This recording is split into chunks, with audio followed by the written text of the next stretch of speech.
Hey, how you doing? Welcome to Spring Piston Rifle Fever. If you've never subscribed to my channel, I'd appreciate if you would subscribe and give this video and others a like.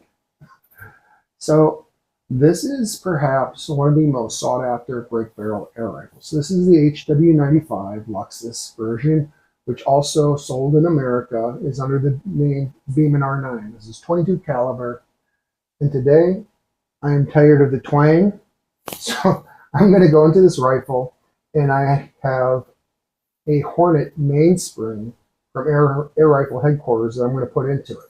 I'm also going to go all the way into the pistol. I'm going to remove the barrel because I have to take the piston out because I had a Vortex spring in this before, and I think it was so tight that it caused some galling inside of the piston liner.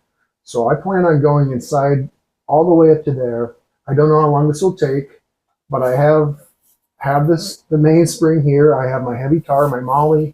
I have some rags for cleaning, and we will get right after this. And the camera will be pointing down, and I'll try to talk and inform what I'm doing and show what I'm doing along the way. So I took the scope off already, and I will proceed with the stock screws now. And I have to look up every once in a while to make sure that I'm on camera, kind of like looking in the mirror. So, got that one loose, flip it over, take this one loose. A lot of this stuff is not really rocket science, but it can be very frustrating and intimidating when you first start to work on your air rifles. This is very similar to the HW50 for disassembly, except that it doesn't, it has a single cocking linkage, and it has a cocking shoe. And the HW50 does not have the cocking shoe. And on the HW50, there is a guide that fits above it. On the cocking linkage, there is a dowel ring spacer to prevent galling. So on my video on that, I don't know if I did it on video, I don't remember, it's been a while ago, but I totally disassembled, I deburred and reassembled that rifle, and I removed a few coils of that spring on that dowel rod protector. I don't think dowel rod is probably the correct term for that. That's what I did with that one anyhow, and I replaced the mainspring and all that. Oh my goodness, that's long. So we're going to pull this little screw out here. I'm going to remove the stock. I haven't been into this rifle in quite a few years. This is my #1 hunter right here. I'm just going to leave these 2 screws in here. I don't suggest you do that, but that's what I'm going to do. And I'm going to set this over on my bench upside down, just like this. Because if you lose those screws, you're just going to be a little upset. All right, here's our little screw right here that we're going to put back here in the trigger housing. And the reason why we do that is because there's a little nut there that can easily fall out. That's inside here, right underneath there. So that's what we do. So here's the difference. This has a cocking shoe, a single cocking linkage, which I think makes it easier to cock. And I think if they made the HW50 with a single cocking linkage, I think it would be easier to cock also. It has a 4-plug system here. It has some pins to tap out here, and we will tap those pins out right now.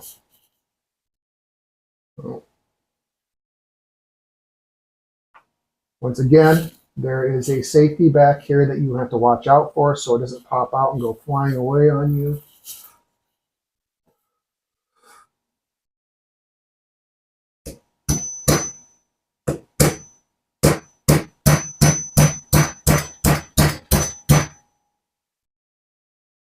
That came out a little tough. So there's one pin out. Put this over here. This is going to be my HW pile spot. Well, I think I'm going to spin this around. I really think these pins maybe, well, on this one, it doesn't look like there's a definite side like the HW35. So I'm just going to tap this. And this finger here is going to cover the safety because there's a spring in there. We don't want that to go flying away.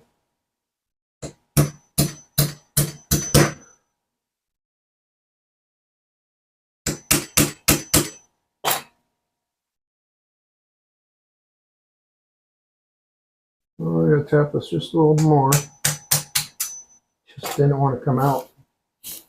So there's that pin. Sorry my hand is in the way covering everything, but I do not want things flying away. And this is what I'm really protecting from going zing up in the air. So I'm going to pull that off. I'm going to put that right there. And pull the trigger unit out. I haven't had this trigger out in quite a while. I'm just going to cock that right away because that's how it's going to go in. Back into the rifle. And I'm going to set this right there against my Hornet spring. I'm going to flip the tube upside down. And I'm going to pull the safety out. Keep my eye on the spring. That little spring that's right there. Do not lose that. I'm going to set that in my little HW pile. Now, you're going to need to have a special tool because you're going to have 2 plugs here and 2 plugs on the other side that have to be removed. And you're going to need a little special tool. This is just an Allen key that I cut off, and I have a quarter here that I stick behind that little Allen key to pop those plugs. So it's kind of like a leverage thing. Make sure I get it in the right spot. Gotta watch what I'm doing. And 2 quarters might be better than 1 with this, so I might dig another quarter out of my pocket. Let me give it a tap here, see if I can get it to pop. And that one's almost out. That's out. So these plugs, that's the side that goes in. That's a little nipple there. And let me flip it this way. You can see where it's curved, so it can only go in one way. It can flip-flop either way, but it has to be curved alongside the compression tube. Pop that one. No, I pop this one. This stuff, like I said, isn't really hard. It's something you gotta pay attention to. If you don't watch my video, some other video, you gotta pay attention when you're doing it. See how I hold my finger over things when I'm tapping them out? That's so they don't go flying across the room. If they go flying across the room, you're gonna have a headache. Also for these little plugs, sometimes they're sharp edges and you might want to take a file to them. Now you don't want to go crazy on them. You just want to remove some of the parts that are, or burrs that are poking out. So now I got the plugs that are on the other side. And I can use my pin punch once again to take those out. This time, everything's pointed at the table, so it's not going to ricochet and fly anywhere. There's one. There's 2. Move my tool away. Here's my little plugs. The Chinese version of this just has 1 plug on my other air rifle that's leaning over here. I still have to fix that rifle. So on this tube, there is like a little shoe, like a foothold right there that is holding the tube in place right now. That is the only thing holding this in place. Right now, this is actually my HW97 spring that's in here because I took the Vortex spring out because I did not like it. I believed it was galling inside there, and I had to fix that. So what I'm going to do here, I'm going to put this down here, and I'm going to push down, and I'm going to turn to the left. And that's going to relieve pressure here.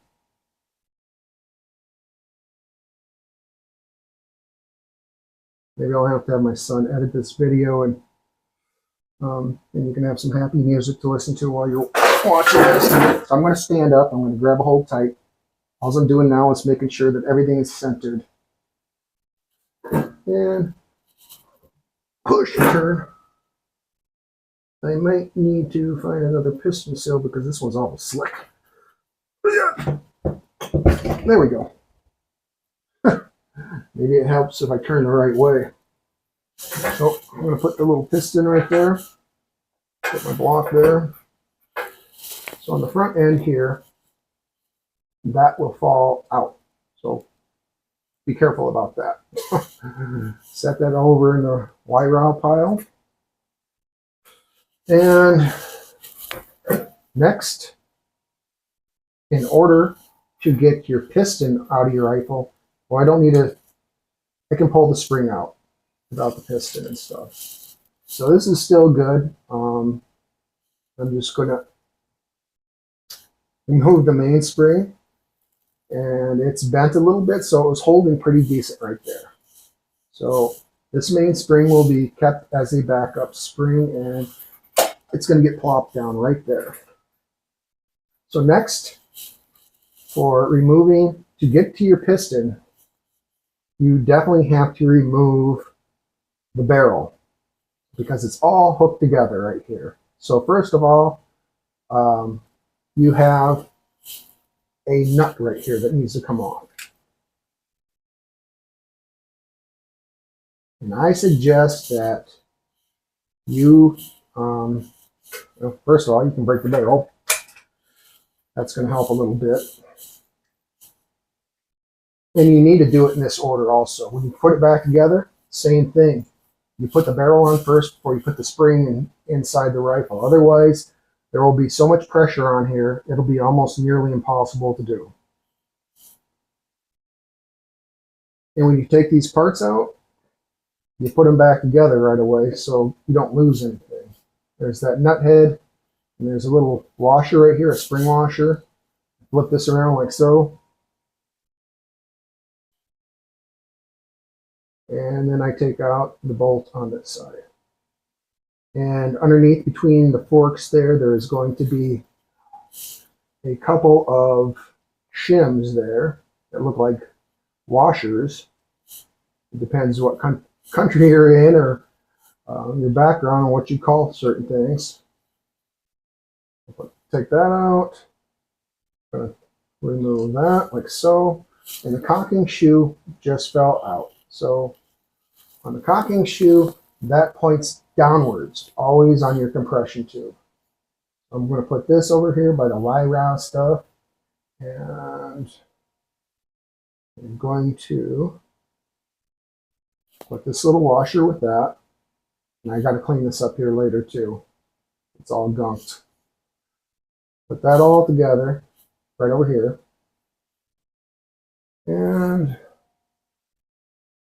I'm going to find my washers so I don't lose them. There's one. It's awful dirty. I'm going to set this right there where the block is. I'm moving the block out of the way. It holds the trigger. And where's the other one? The other one must be on here. There it is. You do not want to lose or damage those. I've seen some for sale on Airguns of Arizona. So that is a place you can look to get what you need for that. So this is going to go right here. Next off, I'm going to pull the piston out, and I want to have a look inside here and see what it looks like. So taking a screwdriver or whatever, you can hook right there where it hooks your sear. There's a piston rod there, and you just pull her back. Make sure you hook it first. Otherwise, you're going to be a bonehead like me. Oh, I need to hook it with something. There's one of my hookies. All right, I'm going to use this little hook to try to pull it backwards. It's kind of tight in there. All right, now it's coming. So I have a Vortex piston seal in here, and this has worked good. I'm not going to change this out. I do have the Hornet seal. This is all packed full of moly and stuff still, a lot on there. I might wipe some of that off. But the Hornet seal, I got a couple Hornet seals from Air Rifle Headquarters. And when I went to put them in the HW50, they were really tight. And I'm not even gonna use this. I need to find my drill. And what I'm gonna do is I will put this seal here where this one is when I do use this. And I will use some sandpaper. I'll protect this piston with something, some tape around it or whatever. And I will use a drill and I will run it with some light sandpaper across there until I can get it to fit in the compression tube. Relatively simple. This is really greasy. I'm going to wipe this off.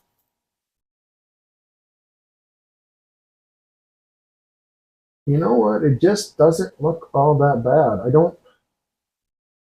Yeah. I thought maybe that it was getting dulled up inside here, but it really looks good. And that's good because I didn't want to monkey with it really. Now I don't know if this mainspring's how this is going to fit. So this is the new mainspring right here. This is a Hornet mainspring sold at Air Rifle Headquarters. It's definitely not too tight that way because the other one, that was too tight. I had to force that in there. So here's the guide, and this is already tight. So this might be kind of tough to get into. So I might be able to get it in there. Everything is super greasy though. I think I'm going to stop the video right there. This is everything you need. This is everything that you need to disassemble it. And putting it back together, it's the exact same, except for it's in reverse order. So I'm just going to do that. I'm going to put some heavy tar on the mainspring and some moly also on the parts that I need it on. I'm going to clean up the compression tube. And that's about it. Yeah, if you want some further details, go to my HW35 video where I used the heavy tar. I had some heavy tar from Air Rifle Headquarters and use it very sparingly. You don't need to go crazy with that stuff. It gets all over. All I do is put it on the piston just a little bit, and I rotate it in the spring back and forth. But as tight as this is, I don't know that I will be able to do that. But I'm going to put her in there. I'm going to get her together, and I'm going to test her out and do some shooting. And if you want to see some videos with the HW95, you just let me know down in the comments. And that's about it. God bless all. Have a great evening.